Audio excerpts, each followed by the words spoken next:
Hello, everybody. Dr. Ben Edwards here. Welcome to another episode of You're the Cure. I'm excited to have a repeat guest, Joel Salatin. Joel's an amazing, crazy farmer. I say crazy with the most love you could imagine in there.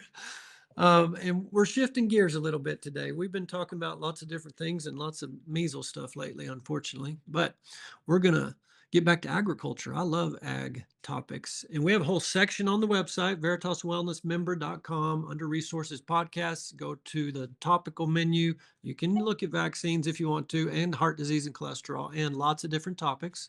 And one is agriculture. And Joel's on there from years ago. And there's lots of other good folks on there too. And why do we talk about that so much? Obviously, because what you eat impacts your health. They didn't teach me that in medical school. I got 2 hours of nutrition in 4 years of medical school, and most doctors get zero. And the top nine out of the top 10 causes of death in America are directly related to food. So, doctors and farmers should be talking to each other and should be very intricately connected. And we need to get back to ancestral ways of doing things, both in the medicine world and in the agriculture world. And Joel has done that amazingly. And I've been out to his farm, Polyface Farm. Took a tour, me and my family, a few years ago, and it was an amazing experience. And I highly recommend it. And Joel's written a number of books and documentaries and different things. So, Joel, thank you so much for coming on the show today. Oh, it's my privilege and honor, Ben. Thank you. And I do need to mention at the top before I forget, Seeking Whole Health and .com. That's the website. You can check it out. There's a conference in Wooster, Ohio. This will be May 1st through 3rd. That's a Thursday, Friday, Saturday at the West Hill Baptist Church. SeekingWholeHealth.com is a website. Go check it out. We're actually going to give away a free ticket to that. You can follow us on Instagram, I think is what my guys told me to tell you. Dr. Ben Edwards on Instagram will have a giveaway. So be sure to follow there and check that out. All right, Joel, had to get that out of the way. Yeah, Joe, for people, we have a lot of new listeners, lot, especially since this measles outbreak recently. Um, so that's great that more people can learn the truth. So go back a little bit and kind of share a little bit your story. I know you've told it a million times, but bring people up to speed, and then we can dive into more recent things, including the recent documentary. sure. So our family came to this property in 1961. I was just 4 years old, and it was cheap.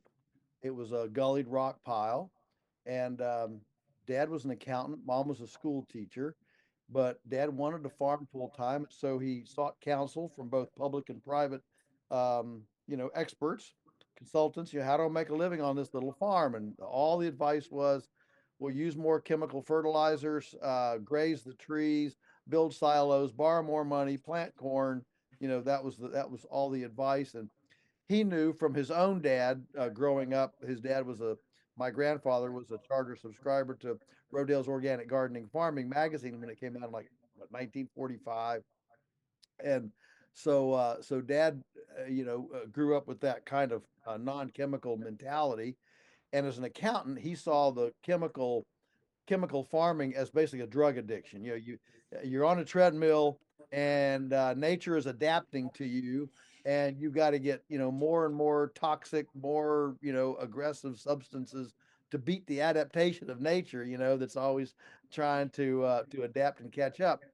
And so he, a good biblical word, he eschewed that path, and went to town to work, and basically turned this farm into a big experimental lab from his ideas.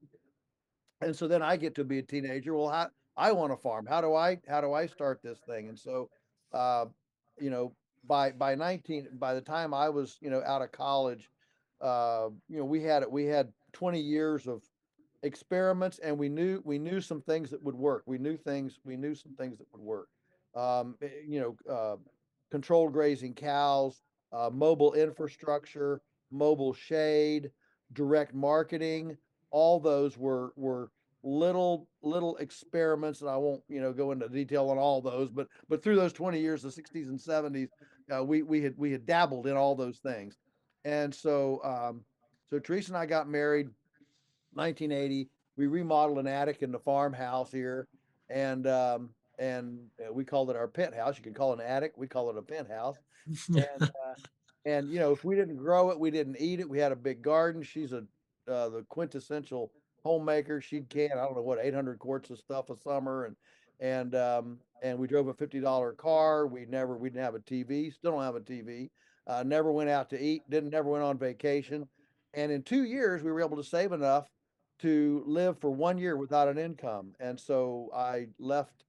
I was a journalist. Left the newspaper in September 24, 1982, and came back to the farm full time. We began, direct marketing our beef, and then we added chicken, and then we added pork, and it took us 3 years to exhale. Okay, we're going to make it. That took 3 years, but at the end of those 3 years, we were up and running, and now we employ about 22 of us full time on the farm, and we service thousands and thousands of families. We ship nationwide, service restaurants and urban drop points around here, and we've watched this gullied rock pile that was the armpit of the community turn into arguably the most productive, abundant farm in the area. The rocks are now covered up with soil. The gullies, some of them have been bulldozed, some of them have now trees that we planted growing in them, big trees now. We did that early on, and it's an exciting place, a place of abundance and opportunity. Yes, it is. And I've got to step foot on that place and got to go see the pigginess of the pigs just being out there rummaging around in those trees. Yeah, It was so cool. And to see the grass and to see those cows all just bunched together so close yeah, and move, move, move. And describe that a little bit. And even I remember the lady that gave the tour talked about in the wintertime feeding the cows hay under the barn and uh-huh, there's straw and I think corn that ferments under yeah, yeah, the hoof yeah. and the manure and just all that. Yeah, you got a good memory. You must be pretty sharp. So, uh, yeah, so yeah, as the experiments began, again, we didn't buy the conventional narrative, and so start looking at nature. Well, how'd God design this? How does nature work? And what you see is, well, animals move. I mean, that seems like a simple phrase, but in modern American agriculture,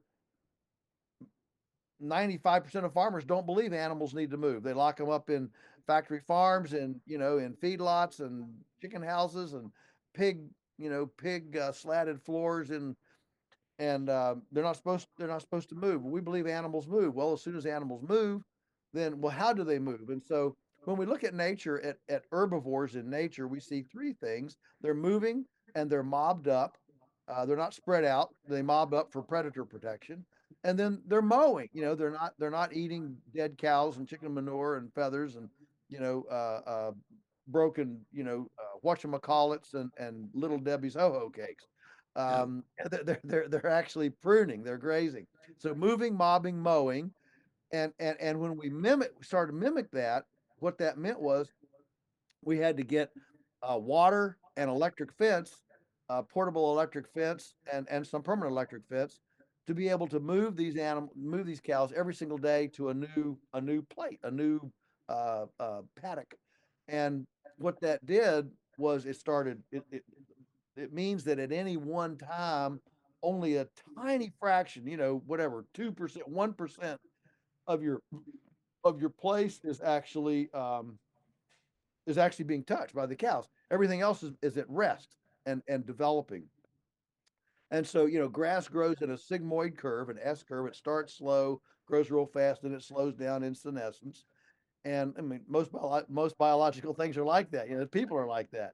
And so our goal, so the reason that flies and predators and seasonal whatever monsoons and temperatures move herbivores in nature is to keep them moving onto that fresh ground, so they don't stay where they pooped, and they move onto fresh ground that is the most nutritious.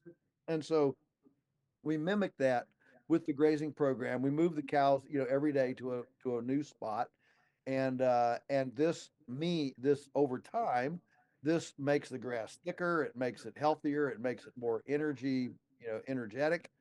So it grows better when conditions are good, grows faster when conditions are marginal. And and the result is that in our county, the average cow days per acre, so a cow day is what one cow will eat in a day. If I took all your food you eat today, put on a plate, that'd be one person day of food. So a cow day is what one cow will eat in a day. In our county, the average is 80. So in other words, the average cow will eat, the average acre can support, one cow for 80 days a year, or uh, 80 cows for one day a year. 80 cow days an acre, and we average now almost 400 cow days an acre, and we've never planted a seed or bought a bag of chemical fertilizer. That's not saying said proudly. It said humbly, honoring this incredible pattern that nature has. Yeah, and I love that you brought that up. You step back and looked at creation. How did God design this thing? That is exactly the parallel in what we're doing in our medical practice.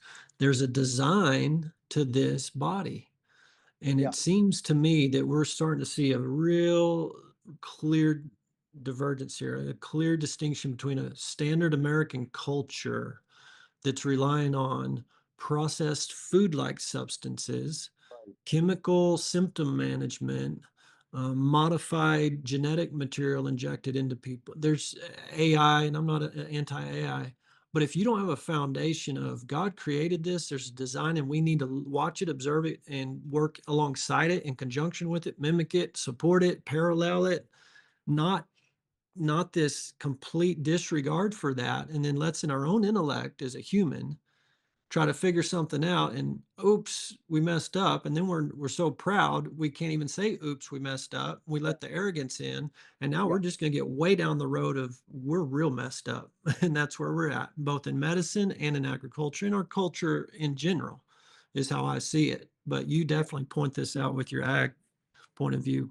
yeah, yeah. I couldn't agree more, and so there is an order. God's not a chaos. And what we've got is we've got an overriding paradigm in our culture that's a very Greco-Roman, Western linear, reductionist, compartmentalized, segregated, individualized, disconnected kind of thinking that basically views life as a machine. It's mechanical, like a car. And so we can, if we can pull out a bearing and replace the bearing. We can, we can change the parts and manipulate the parts. But actually, life is biological, and biological is very different than mechanical. I mean, not. I mean, on the surface, it's obvious. I mean, you can go and hug the hood of your car, and it doesn't care a lick. But if you go out and hug a horse or hug a cow or your dog or your cat, they respond to you. And so we all understand that life is not mechanical. It's biological, which means it adapts, it responds, it's dynamic, it exchanges. We all know that, and yet our overriding kind of paradigm within our food farm sector is that life is really it's just mechanical. We can just pull this part, add that part. We can uh, um, we can treat it like a like an automobile, Yeah. and and we've been doing that long enough that if when you get as old as I am, you look back and you can remember. I mean, I can remember when nobody ever heard things like listeria, campylobacter, E. coli, bird flu, food allergy. I mean, there was nobody with food allergy when I was a kid. If you wanted to have a party of a birthday party for your 3-year-old, you called your buddies and you had a party. Today, all the moms have to spend a week before the party talking about who's allergic to this and that and the other and what you can serve. I mean, it's a travesty. I didn't know anybody that was a diabetic. I knew every community had one fat person. You had the fat guy or the fat lady. Now, And so and autoimmune diseases. I mean, there was nobody with autism. There was no kid in school that was, beating their head against the wall or that sort of thing. And I'm not trying to be disrespectful. I'm just saying that as we have mechanized biology with such disrespect and dishonor, biology fights back. It adapts. Biology doesn't like to be. It's not nice to fool Mother Nature.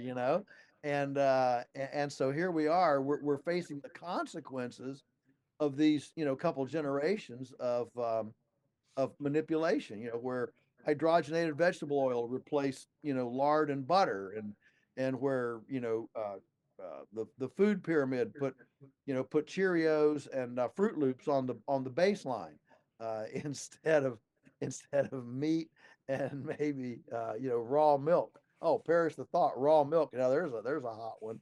So Careful there, Joel. You might yeah, get I know. thrown in jail. Yeah, yeah, you might go clear off the reservation there. So that's where we are, and I couldn't agree more that as we as a culture, as we have disregarded the majesty and mystery of life, and reduced it to just a bunch of parts, it stands to reason that we would have a new lexicon of dysfunction that Yeah. didn't exist 50 years ago. Yeah. That's exactly what we're seeing. I mean, medical school teaches us on purpose to disconnect all the parts. If you have a headache, you see the neurologist. If you have a tummy ache, you see the gastroenterologist.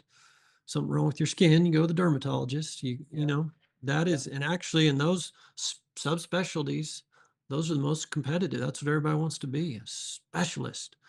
yeah, And none of the specialists talk to each other. And we just go about this reductionist way of going.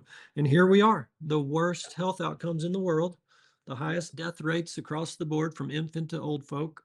Mhm. And we're sicker than anybody, spend the most money. We're absolutely last place, and we don't even see that. We think we're the best. But in back to the agriculture world, the kind of argument I hear, we got to have a chemical based ag system because we're feeding the world, Mm, which is interesting. I was in Seminole this weekend and talking to a Mennonite lady who has a museum there, and she told me the whole history of the Mennonites back to the 1500s and how they were asked to go into, I believe is Romania. Don't quote me on that, but there was this area next to the sea that needed to be drained. It was swampland. They let the Mennonites live here because they were being persecuted back home.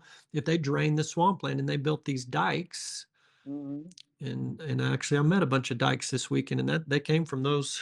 That was their family line, the dike builders. But they Oh, built these right. huge 30-foot by 30-foot earthen dikes, invented the auger. It's an amazing story. But her point was, as they moved around Europe, the farmland, 6 foot of topsoil, the clusters of grapes, all these varieties of grape, the abundance of food production when the topsoil was there was kind of the take-home message. So this Yeah, thought of we got to feed the world, and therefore we have to use Roundup. yeah. Well, one of the biggest epiphanies for me, that as we have as archaeology and anthropology has uncovered more, we now know that 500 years ago, North America produced more food than it does today. I mean, that right there is just something you can stop and think about for a while. Now, it Mm, wasn't all eaten by humans, because the population wasn't as big as it is now. But there were 200 million beavers, for example, that ate more vegetables. Beavers are herbivores. Beavers ate more vegetables. I mean, they didn't eat potatoes and carrots, but they ate, roots and biomass and bark and stuff. They ate more biomass, more vegetative material than all the humans in North America today. There were, 100 million or more bison that ate the forages, obviously, and that's a lot of meat. Wool. We had 2 million wolves, each of whom needed 20 pounds of meat a day. These wolves. We had birds. Audubon recorded in his diary in around 1800 or so that he sat under a tree and couldn't see the sun for 3 days for the flock of passenger pigeons that flew over. And and nobody's seen a flock of birds that blocked out the sun for 3 days. Native American lore, Native American lore has stories, legends of, for example, these big, huge flocks of passenger pigeons coming in and landing in a woods, and in the morning, they were so heavy that all the limbs broke off, and you wake up in the morning and all you see is a bunch of spires, the trunks of the trees standing up, and an inch of poop, bird poop on the ground. And so these are stories from pre-European, from antiquity, that prove that these patterns that nature has, they're actually way more productive than the plow, genetically modified organisms, and chemical fertilizers. They're actually, and factory farming, and Tyson. And so it should give us all pause as you head down this path, to realize that pre-European North America produced more food. I've got a book here about Cicero. Cicero back in ancient Rome, Mm, and the pounds of forage that he talks about getting off the land there in Italy, it's it's double anything that I've ever heard of. And so, yes, you are exactly right. The sheer productive capacity of the planet is almost incomprehensible. And civilization has actually not moved moved that production needle forward. It has moved that production needle backward. mm. So, if you were in charge, how would you move that production needle? What's that first step, and what's the long range plan? So for me, from a policy stand, if you're looking for if I were king for a day and could make farm policy, besides eliminating the USDA, the first thing I would do is I would issue a food emancipation proclamation.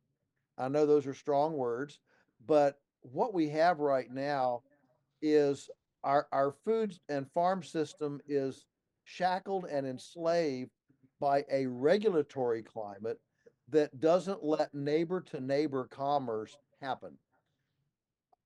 Think about it. If let's say um, a lady at church. We'll call her Aunt Grace because she's everybody's favorite lady, and we all call her Aunt Grace. She's not related to anybody, but we call her Aunt Grace because we all are. Okay.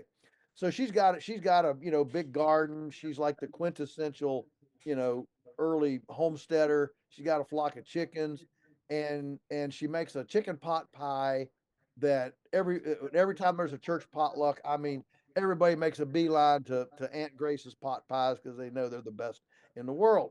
Well, her husband dies. Now she's a widow, and she's doesn't have to care for him anymore. And so she's kind of thinking about other things to do. And I've got cousins coming for a visit next week.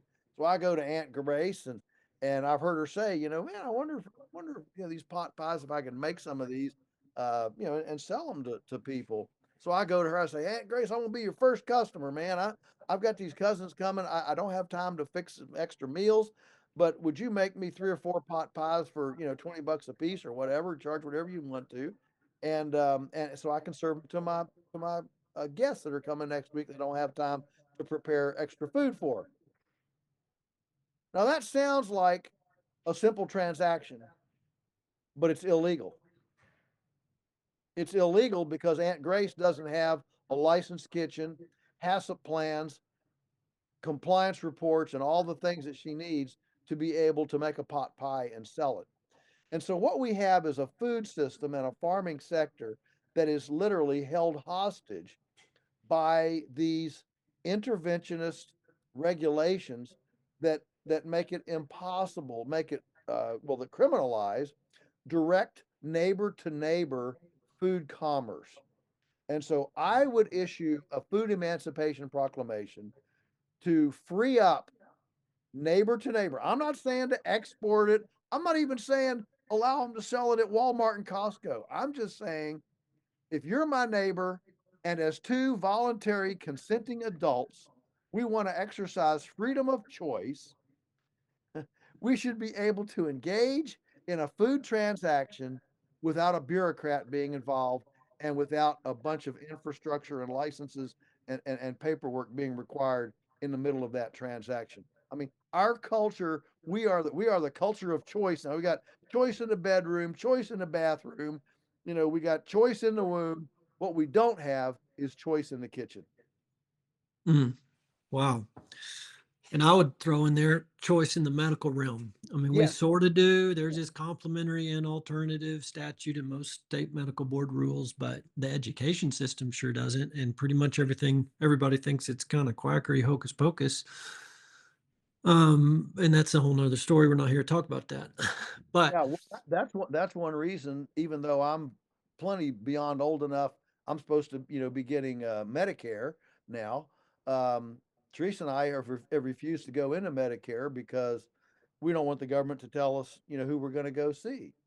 yeah, And so we're still with Samaritan Ministries, which is a, yeah, a faith-based medical sharing. They're the only one that doesn't kick you out when you get old enough for Medicare. The others, like Medishare and those, they if you're eligible for Medicare, you're done. They kick you out.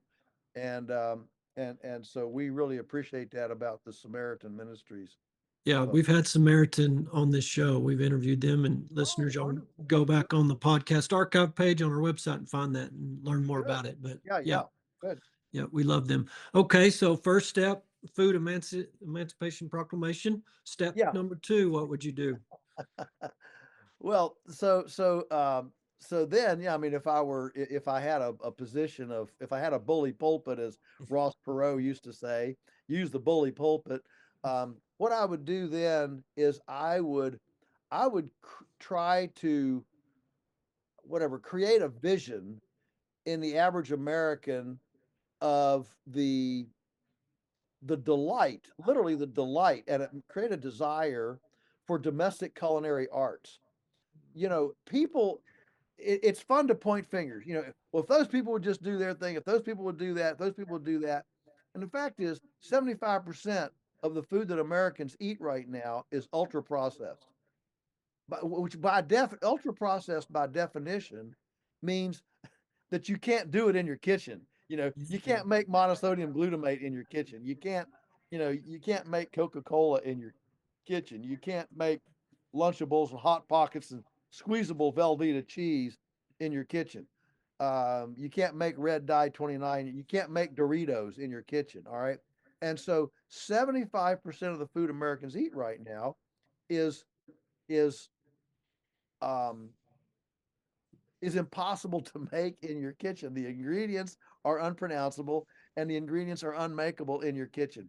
So I would launch a campaign that would try to utilize, as soon as I say get in your kitchen, um, you feel the resistance. Oh, no, listen, it has never been easier to cook from scratch than today. Mhm. Think about it. I mean, we've got Instapots, timed bake, bread makers, ice cream makers, blenders, dicers, uh, crock pots. I mean, pressure canners, dehydrators. We've got we've got every techno glitzy thing that great grandma would have given her eye teeth to have. It's never been easier to cook from scratch, and we've never been more negligent at at participating in the food supply. So here's the deal: you can never have an authentic integrity food supply when our kitchens are this viscerally, participatorily, profoundly abdicated from the responsibility Yep, of touching and working with food. yep. You can't have it. And you can't have it both ways. You can't say, well, I'm gonna subcontract all my food to Tyson and then expect to have authentic food. It's not gonna happen. And so somewhere along the line, we have to start, taking personal responsibility for those things. I mean, today I'm actually writing an article for a magazine about the consequences and the tension we have. For example, church, you got prayer meeting. Brother Bill stands up. He's a type 2 diabetic. He drinks 3 Coca-Colas a day, and he has a prayer request for his infected toes that the doctors are getting ready to amputate because he's got and the inner turmoil and tension that Mhm. it's in me. I mean, I'm just being very transparent here. Of how do I pray for his healing and for God to intervene and touch him when the guy is chasing down Chick-fil-A with Coca-Cola? It it's I'm tracking. You are speaking my language, Joel. Oh, yeah. It's sowing and reaping. There's something about yeah, sowing and reaping. yeah, there is. So you're saying the domestic culinary arts need to be Yeah, encouraged yes, and magnified and yes, glorified. Yeah, I yes, agree. yeah, yeah, 100%. yeah, yeah, yeah, and so that our homes become kitchen centric and not entertainment centric. That's a great quote. I'm gonna make the t-shirt. You need to make t-shirts out of that. Yeah, yeah, Entertain. We want comfort. We have traded convenience, comfort, entertainment. yeah, Yeah, for health. yeah. That's exactly right. I mean, the average American, the statistic moves, from year to year, but the average American now literally only spends um, fewer than 20 minutes a day in their kitchen. Mm, I mean, everything is single service packages, microwavable, yep. and you just pop it in. We don't even eat together. We do this wonderful, we have all these young people here in our stewardship and apprenticeship program, and we rotate them through. We get a new group every year, and Teresa is like the quintessential homemaker. She was a home ec major in college. Okay, she Well, taught she taught home economics in school.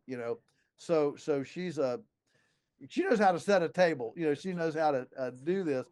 And we're amazed at these, 18, 19, 20, 25, 25, 30, 26-year-old young people that come. You'd be surprised how many don't know how to set a table. Where does the knife go? Where does the fork go? Where does the spoon go? Where does the glass go? They literally don't know. I mean, we're turning into a barbaric culture, that just eats when I want to eat, and eats alone and eats single service.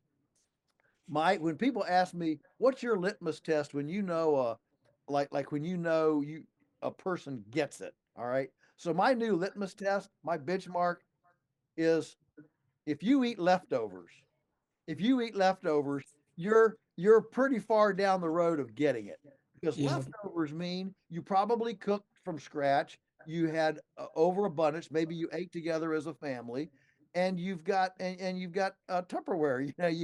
You got stuff to put things in, and now you're going to eat leftovers instead of going to McDonald's for lunch.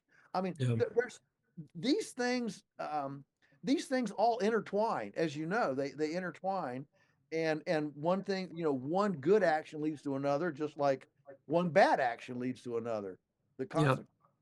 yeah. And that's that divide in the culture that I'm seeing Yeah. that I was talking Right. about earlier. Yeah. Exactly falls in line with that. And that's why we teach here at our clinic and our wellness program. Um, and actually it's the wellness program, guys, veritaswellnessmember.com. That's where we want you. Those health coaches will get you well. A doctor can't cure you.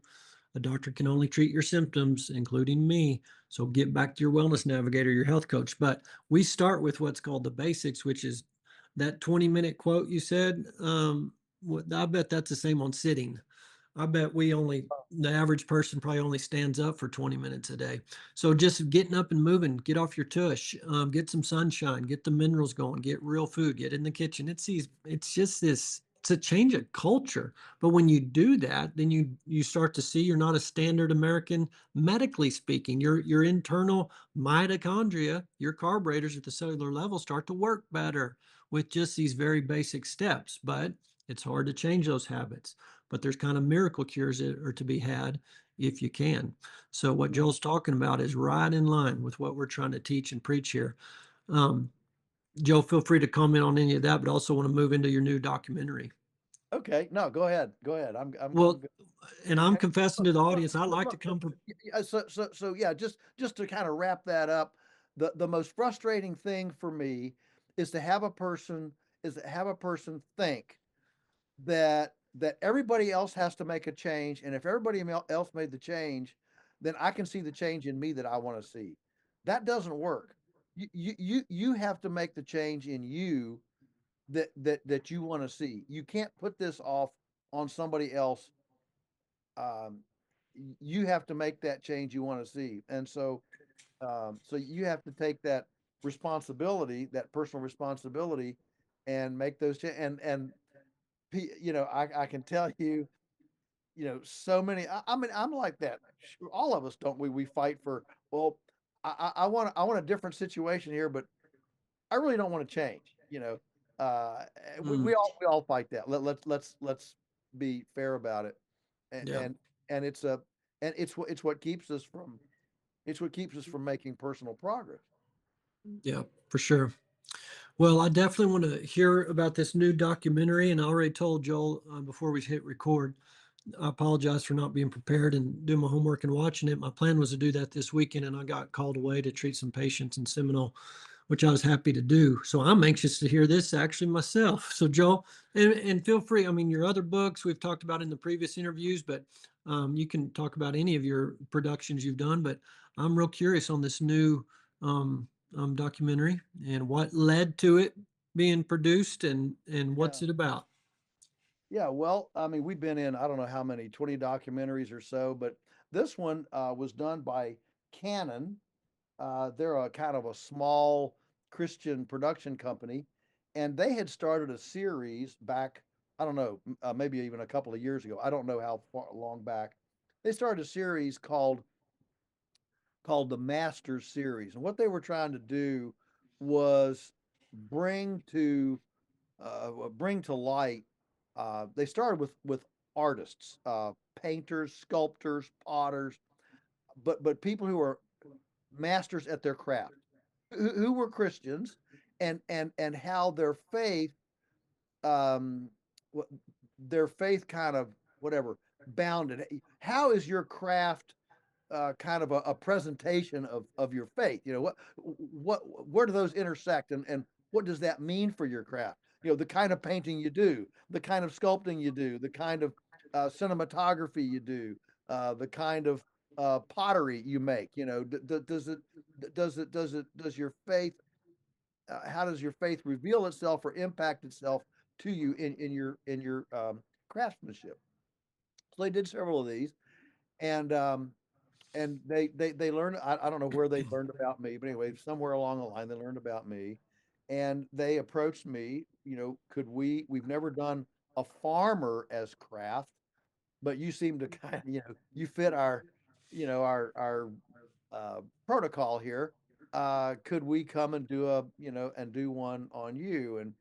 And so, of course, we always tell these folks, yes, we do give them a few boundaries, and so they came, whatever, early last year, in 2024, in the spring, and we're here for a couple of days filming, and I didn't think a whole lot about it. Okay, this is nice, and and sometimes things actually, projects get abandoned. It just, whatever, they don't come to fruition.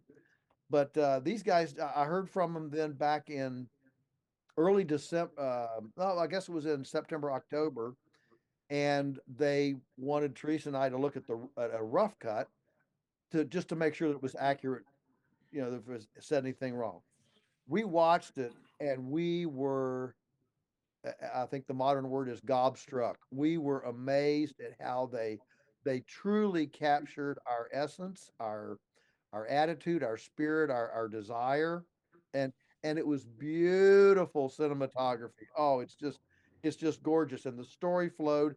There were a couple little things that were wrong, and so we told him, this is factually wrong. Um, but most of it was right on. And then in early December, they contacted me and say, "Hey, we worked out a deal. I think this is the first time it's happened." So they're a very small studio, Canon Plus, Canon, based on the canon of Scripture, the canon of Mm, the Bible. All right, and and so they worked out a deal with Angel Studios, which is huge. They've done all these kind of Christian yeah. uh, programs, The Taken, and all these things. And so they worked out for Angel Studios to release it for roughly 6 weeks um, bef- before Canon, before it reverted back to Canon. And uh, so it was supposed to be released right there before Christmas, but it wasn't. They delayed it. I don't know what the reasons were. Turns out that two of the executives at Angel Studios are fans of ours. I mean, they read my stuff or seen it or heard it or something, and so they wanted to be a part of this. Well, they released it. What about is it even? I don't think it's even been 2 months. Hasn't been that long ago they released it, and it's had whatever 40 million impressions. I mean, it has just gone crazy, and it's number three on the platform. They've made money on it. Both studios have made good money, which I'm thrilled. I'm thrilled that they made good money on it, and so now it's going to be submitted to some film festivals and things like that. We'll see where it goes, but a lot of documentaries kind of lag, partway through. Okay, tell your story. How long does it take to tell this story? Yeah. And this one doesn't. I mean, it just goes. You're just there.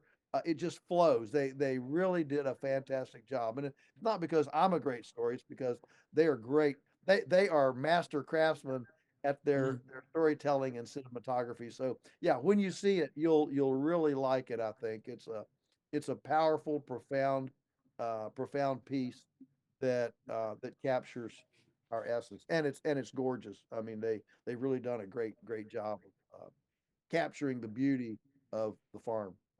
That's awesome. And how can people find that? What's the name of it? It's Lunatic Farmer. That's Oh, the title. wow. Yeah, Yeah. Lunatic Farmer. Yeah, and again, they weren't. Most people would be afraid to, use that tagline. Oh, well, this is just it's just too far out there. But they were just so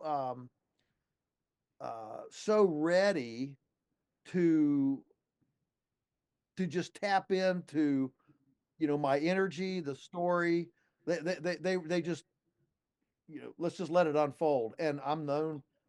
I mean, I adopted this lunatic farmer thing years and years ago when I felt such huge, well, I mean, we had such huge backlash in the ag community.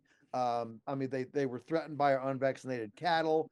I mean, I've been told to my face in the community here that you're a bioterrorist, you're a typhoid Mary, you're a starvation advocate because we all know compost can't compete with chemicals, can't feed the world, blah blah blah. And so anyway, in one of these really aggressive exchanges. I walked away from it. I looked at Teresa. I said, I, what am I supposed to do? Am I supposed to? I'm not going to cave.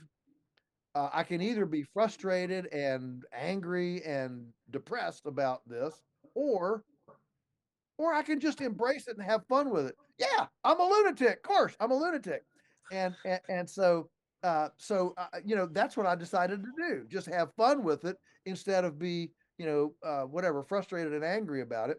And so I did, and man, that has become. I mean, it's cool. It's cool to develop a handle that is unique in the entire planet. If you type in Google lunatic farmer, there's not two of us. There's only one on the whole planet. And I've always been a fan. Like my favorite author fiction is Charles Dickens, Mm. and of course, he wrote the Christmas Carol. And I've always just thought. I mean, like of course, I'm a writer as well as a farmer, and every writer. I mean, to imagine inventing something like Scrooge just out of your imagination that is now globally ubiquitous. When you say Scrooge, you can say it in Romania, Thailand, you know, Sri Lanka. You can say Scrooge anywhere, and they know what you're talking about. And and so, you know, to invent something that is globally unique is not very many people get to do that. Usually somebody else has had a similar or close or identical idea. And so this is my Scrooge moment. To invent Lunatic Farmer was my, you know, was my Scrooge moment, that I invented something that you know may stand the test of time. Yeah, you're one of a kind for sure, Joel. I'm gonna have to ask my marketing team about calling me the lunatic doctor, maybe. Yeah, there you go. It There did you it go. did so good for you. Well, we've got about 10 minutes left in this show. What's the future hold for you? You mentioned your age at one point when you've lived as long as you have. You have some experience under your belt, but I know you're a man of vision and aspiration. So what's on the horizon? What's in the future? And where do you see things going, even maybe from the policy standpoint versus no, there's a whole nother culture, a whole nother system arising. The policy institutional people are just going to do what they do, and I know there's been some change recently, and hopefully we'll see some fruit from that. But kind of just in the future, where you see things going personally and as a country. Yeah, well, you know, I'm not a prophet. One thing I don't do is prophesy. I actually collect crazy prophecies. You know, like Tom Watson, the CEO of IBM in 1966, when he said the world market for computers is about six, and this was the president of IBM in 1966. But I collect these, so I try to stay out of prophecy. But here's what I will say. Will say, and literally, I just came up with this morning on another conversation. It just, you know, most of these things just kind of happen when you're in discussions. And the discussion was about bird flu. Bird flu is, you know, it's in the headlines. It's a big deal right now. And what I told this guy was that I think bird flu right now, I mean, COVID was a bit of a cultural experiment from a lot of different angles. You know, World Economic Forum. Again, I don't want to get all into conspiracy theory, but man, you can't look at those dry runs done by the World Economic Forum in 2019 about, oh, what would happen if we had a pandemic, you know? Mm, You can't look at that without just being awestruck at how the pandemic, you know, 6 months later went right according to plan. You know, the press releases, the the response of the whatever um, the governments and everything was identical. So I think I think that we're in that spot right now with bird flu and maybe measles, but let's just stay with bird flu for now. That I think that we're in a clash of we're almost in an OK Corral showdown over paradigm, pragmatism, and policy mm, in how we're going to respond and what we're going to think about things. So this bird flu is running the COVID. It's from the government standpoint, it's running the COVID agenda straight out. It's using the PCR tests at overcycled magnification.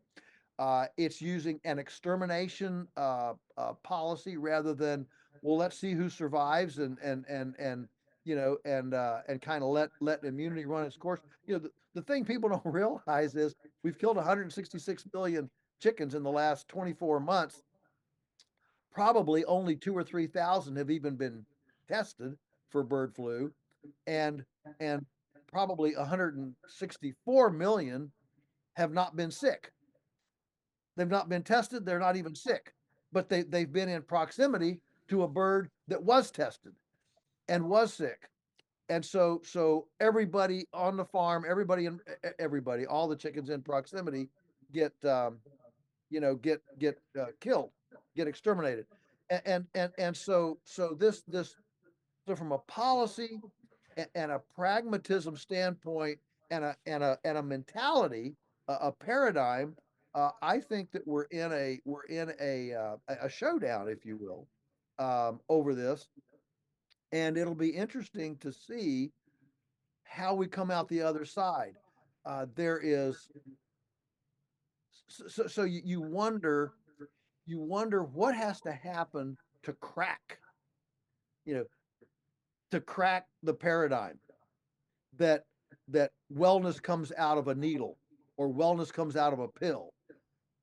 And you realize, goodness, half of the commercials on television are sponsored by pharmaceutical companies. I had a guy last week give me a thought. I'd never even thought of this. He said, they're not trying to get people to buy Ozempic. They just want the media to know we own you. So you touch us, and we're gonna bury you. And I think that the average person doesn't have a clue the power of these big pharmaceutical companies, the power financially, the power to shape the message, to shape the narrative, and even power over agriculture. Um, Mm, to scare everybody. If you don't take this, you're going to die. Which is exactly what happened with COVID. If you don't take this, you're going to die. And mhm. 36% of Americans said, I don't believe you, you know. And so right now, what we have is I know he's retired and gone, but what we have is a resurrection of the Anthony Fauci spirit running our bird flu program. You know, Yep. he's not there in person, but the attitude and the philosophy, he's there in spirit running the bird flu program. And so what's in the what what what is in the future? It depends on the on how people are willing to follow down. We say sheeple, like sheep. How far are we willing to go down this path? And the positive thing about COVID is that 36% didn't take the jab, and I'll bet you that somewhere close to 50% of the people who did now wish they hadn't. I don't know if that's 40% or what, but it's big. The point is that I believe half of Americans, if you ask them today, do you believe, if Anthony Fauci said something today, would you believe him? I think half of Americans would say no. And that's a great indicator. That's a great indicator of moving forward. I mean, the trust, the these polls that they're where they're measuring trust in institutions, trust in agencies, trust in doctors, trust in me. I mean, you've seen them. They've dropped from 70% to 30%. All of them, they're all way, way, way down. And so, um, does this mean that the system is getting ready to unleash a last gasp tyranny, on society as they see their grasp loosening? Or does it mean that we're ready to storm the Bastille, that we're ready to put Marie Antoinette under the guillotine? What does this actually look like? And that's what we don't know. We don't know a timetable. We don't know what that looks like. But I can tell you that I mean, from my perspective, um, my message is just everybody wants to hear this. I mean, I'm on I mean, a couple weeks ago I did 14 podcasts in 2 days. I mean, I'm on, which this is the new media, right? This is where people are getting their information. You're not going to get it from CNN, MSNBC. You're not even going to get it from the American Medical Association. You're going to get it from places like this. And so the alternative media, um, I heard a I heard Charlie Kirk say that history will record that Elon Musk's buying of X and releasing it as a basis of uncensored information spread will go down in history at some time in the future, similarly to the power of the Gutenberg press, which in its day allowed leaflets to be printed and people to begin reading that created the Reformation. The abuse of the Roman Catholic Church at that time was now, public knowledge. And Mhm.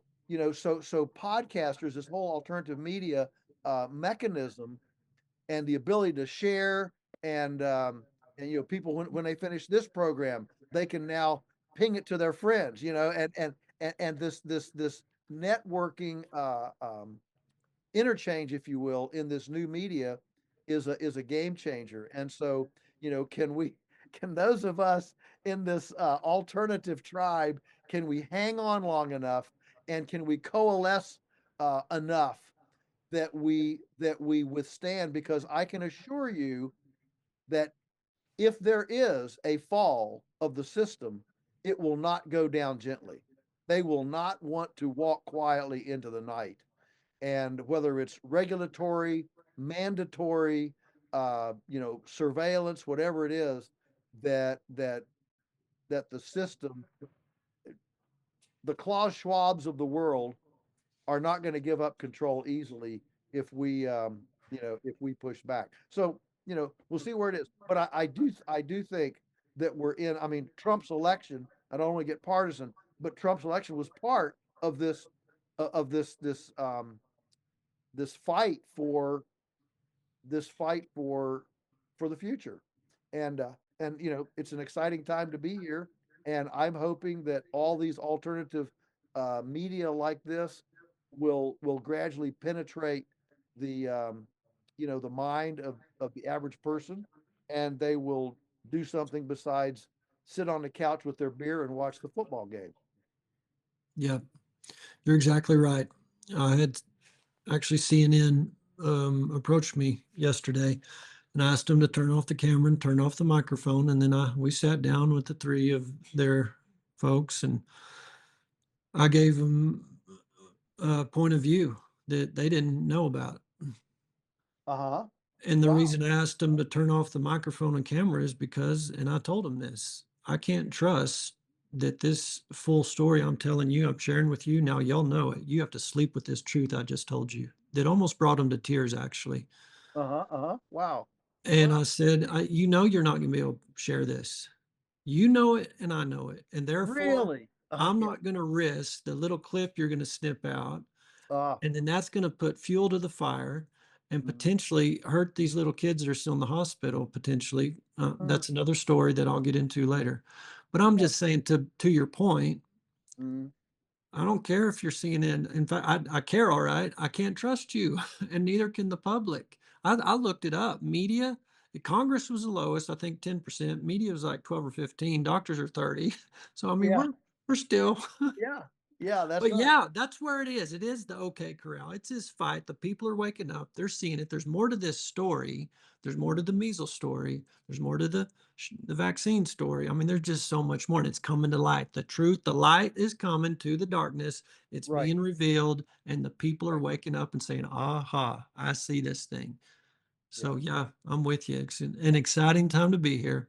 It And is. if we keep loving our neighbor and Yeah. loving God, we Yeah. stay right there, That's and right. we can bring down the arrogance and pride. We can confess, repent, apologize, and put Yeah. others before ourselves. We'll be all right. That's Yeah. not what the other side's, and I'm talking the Klaus Schwab's. Right. There's this Right. orphan, self-centered mentality and this poverty and lack mentality. And we're at the end of the Right. show, so can't get into all that, but you nailed Yeah. it on the head. We're in the battle, Yeah. Yeah. We are. and we We know who wins it. Joel, thank you so much for spending an hour with us. Thank you for all you've done for humanity, for the Mhm. pigs, and for everybody. Thank you for being the lunatic that you are. What's the best way people can follow you, find you, come see you? Yeah, so I do a weekly podcast called Beyond Labels with Dr. Sina McCullough, and do a blog called Musings from the Lunatic Farmer. And of course, I don't have a personal social media. I don't have a smartphone. I don't do Instagram, all that, but everything is through Polyface Farm, Polyface. It's our farm. And you can see where I'll be traveling, where I'll be speaking. You can see seminars that we do here at the farm, and of course you can get food if you want to get good food. So yeah, that's a comprehensive website. Go go park yourself there for 5 minutes and poke around. Polyfacefarms.com. Awesome. Polyfacefarms.com, guys. Go check it out. I've gotten the food there too. Go to the farm. It's an awesome farm tour. I highly recommend it. Seekingwholehealth.com. That's the conference Joel will be speaking at, and so will I, May 1st through 3rd. And we're going to do a ticket giveaway on our Instagram page, Dr. Ben Edwards on Instagram. You can follow that. Guys, VeritasWellnessMember.com. With this show will be archived there with all our other agriculture related shows. So check that out. And of course, all the podcast platforms. And we'll be back next week with another great show. Joel, thanks again for being here. Appreciate you. Thank you, Ben. It's been an honor. All right. Bye bye.